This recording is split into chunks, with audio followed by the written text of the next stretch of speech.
Almost any accomplishment in the history of the world has come at the hands of people who've taken risks. People who are willing to push the envelope. People who are willing to explore the unknown. And, you know, the key thing about taking risks is learning. You know, and if something doesn't work out, learn from it. And then you're able to move further. If you play it safe, that makes you stupid. Because if you don't take risks, you don't get smarter. You know, so you may know the answer, but you can't do anything. Because if you're going to be successful, you've got to take some risk. And when you take a risk, you make a mistake, and you might learn something, because we're supposed to learn from our mistakes. See, that's what life is. See, you've got to be willing to give it all up. Because the only way that you can grow, you've got to risk. The only way that you can become your best, you have got to risk. Sacrifice leads and gains follow. Don't look for any gains where there's been no sacrifice. Don't wake up and look for no gain. Don't look for your game to improve. Don't look for the record to improve. Without sacrifice, there are no gains. You're gonna fail. You're gonna fail 10 times, 100 times, maybe even 1,000 times.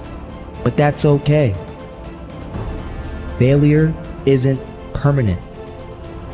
Falling isn't permanent. You get right back up and keep going. And this time, you're gonna be stronger, wiser, and you'll be more driven than ever.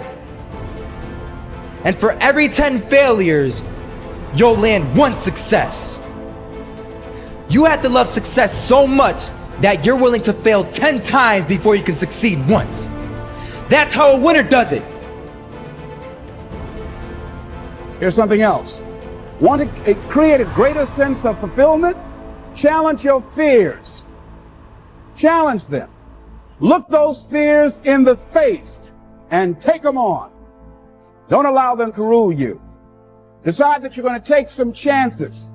And something else will take its place.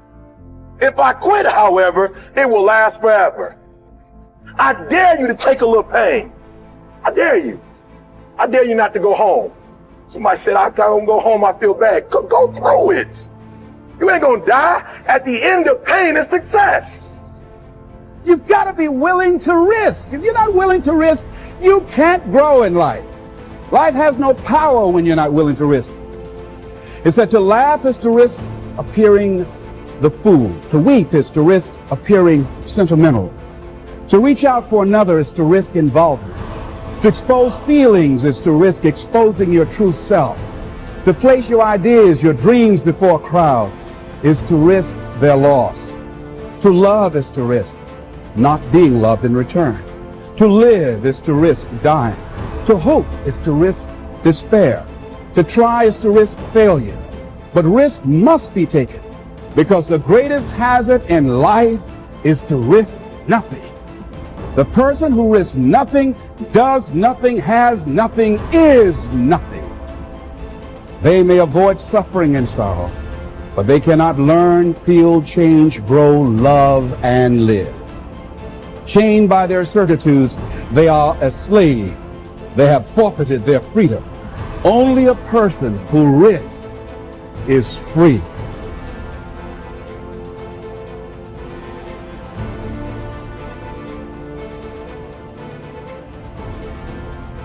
I don't know how many of you remember or recognize the name Howard Hill.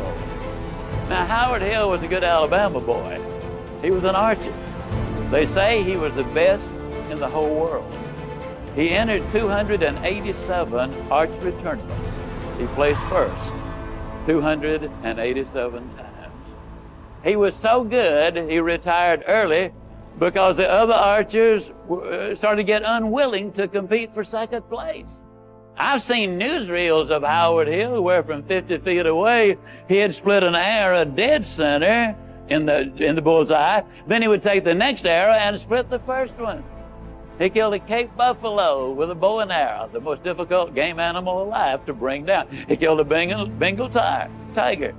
He killed a 15-foot shark in under 18 feet of water.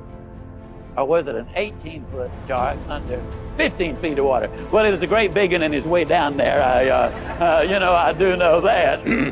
He was a good one, there's no question. So now let me emphasize a point. I've never shot the bow and arrow professionally, but I'm an instructor extraordinary. I'm not certain, but I think that's French, which means I'm really good at it. As a matter of fact, let me tell you just how good I am as a teacher.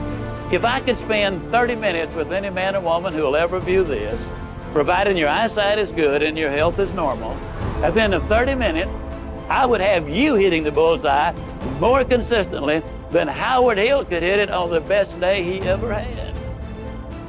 Sound like I'm bragging, but I'm not. I could do it.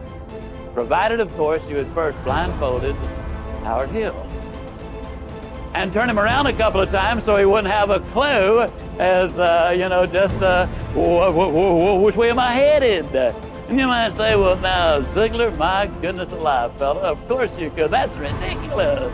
How on earth could a person possibly hit a target he couldn't even see? It's a good question, but here's the better one. How can you hit a target you don't have? Also, one more thought on discipline. Here's the greatest value of discipline. Self-worth. Self-esteem. People are teaching self-esteem these days, but they don't connect it to discipline. The least lack of discipline, and it starts to erode our psyche. One of the greatest temptations is to just ease up a little bit, right? The slightest lack of doing your best starts to erode the psyche. Instead of doing your best, doing just a little less than your best. Sure enough. You say, well, it's just going to affect my sales. No, it's going to affect your consciousness. It's going to affect your philosophy. Now you've begun in the slightest way to affect your own philosophy. Here's the problem with the least neglect. Neglect starts as an infection. And if you don't take care of it, it becomes a disease. And one neglect leads to another. And the worst of all, when neglect starts, it diminishes our self-worth, our self-confidence, our self-value. You say, well, how can I get back my self-respect? I'm telling you, you don't have to go to 29 classes. All you have to do is start the smallest discipline that now corresponds to your own philosophy, like I should, and I could, and I will. No longer will I let neglect stack up on me so that I will have the sorry scenario 6 years from now, giving some excuse instead of celebrating my progress. That's the key to this. Okay? Let's get kids involved in the least of disciplines. One more, and then one more, and then another one, and then another one, and then some more. And the first thing you know, you're starting to weave the tapestry of a disciplined life into which you can pour more wisdom and more attitude and more strong feeling, more faith and more courage. Now you've got something, a vessel in which to put it. And now the equities start to flow. And the early return, I'm telling you, if you'll start this process, the early return will have you so excited. You'll commit yourself to this strategy for the rest of your life. You'll never go back to the old ways. Join a new crowd. Join a new group. The disciplines to take action. You want to make your dream come true, you got to stay focused. Some people rather get even than get ahead. Stay focused on where you want to go. I just kept on doing what I was supposed to do. And so I was driving to the radio station. My opponent had over $20,000. I had less than $800. As I was in the radio station, the guy said, "You're going to make a commercial?" I said, "Yes." He said, "It better be a good one because that money can't go pretty far here."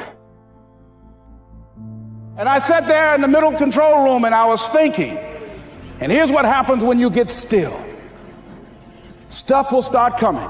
Something said, "Call your mama." You used to talk about your mother on the air all the time. Ask her to say a few words for you. That'll be a different kind of political spot. So I called my mama, and I had a gospel record playing in the background. And then I had my mother say, "Hello, this is Mrs. Mamie Brown. When I raised my sons, I raised them to be good children. When they got out of hand, I beat their behind and made them go right.